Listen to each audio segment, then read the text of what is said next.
Сега е хубав сезон, падат цените, можеш да си купиш кола на много добър рейт.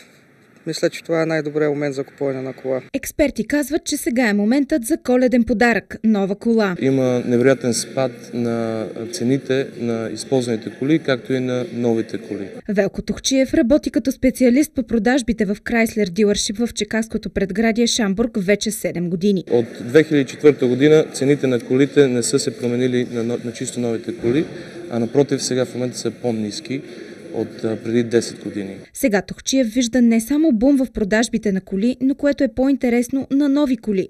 И то заради подобрението на икономиката. Американците купуват нови коли.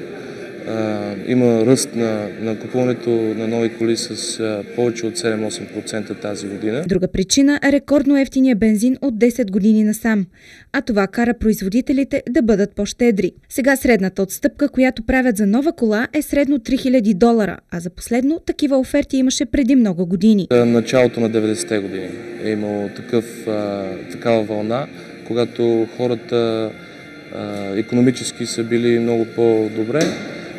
Докато сега е просто умно да купиш нова кола. Експертите казват още, че сега е времето да замените употребяваните коли с нови, защото при старите 10 годишни, например, губите много пари.